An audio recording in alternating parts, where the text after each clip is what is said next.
गरेर तेरो डलर कमाउने चक्करमा बालिन्चाको मजाक नउडा, बिल्कुल नउडा। अर्को पुतौरी आइपुग्यो फेरि यहाँ, अर्को बालेनको किरा चाकै चाट्ने गुहे खाने पुतौरी आइपुग्यो फेरि, यिनी महारानी फेरि। तिमीलाई मनपर्छ भन्दैमा सबैलाई मनपर्छ भन्ने हुँदैन क्या, त्यसरी गाली गलोज गर्नु पाइँदैन। म नि हो विरोधी।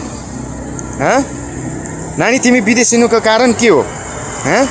बाध्यता हो नि, समस्या हो नि, त्यो कसरी सिर्जना भयो? पुरानो पार्टीले गर्दा हो? ल ठिक छ, ओके।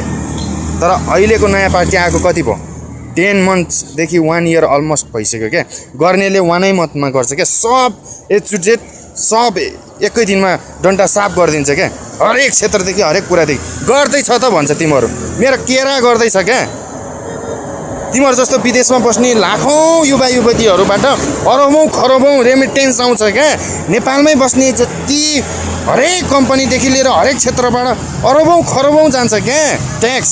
तर यसको मिसयुज भइरहेछ क्या यहाँ है। 8-9वटा क्रिकेट स्टेडियम बनाउने अरे त्यो चाहिएको छ, पुरानोलाई रियलाइज गर्न सकेको छैन, अनि नयाँ चाहियो हामीलाई, चाएको छैन नि। अनि उनीहरू 5 वर्ष जुन क्षेत्रबाट जितेर गए संसदमा है, तर त्यही संसदमा गएर उनीहरूले त्यो घरमा उनीहरू त त्यहाँ मिलेर एउटा नयाँ चाहिँ योजना गरेर समस्याहरूको, गरिबको समस्याहरू जुन जितेर पठाएकोहरूको हरेक क्षेत्रबाट उनीहरूले सल्युसन निकालेर सिस्टम मिलाउने होला नि। उनीहरू त त्यही घरमा गएर त्यहाँ लपडा गरिरहेछौ, उनीहरू आफै मिल्नु सकेको छैन त्यो भित्र। अनि तिमीलाई चाहिँ घन्टीका पार्टी घन्टीले गर्छ भनेर तिमीलाई मन पर्यो? बार अहिलेको नयाँ घन्टीका पार्टीहरूलाई, यो राष्ट्रपति पार्टीलाई किन म विरोध गर्नुको कारण भनेको, आज गरिब मरिरहेछ क्या।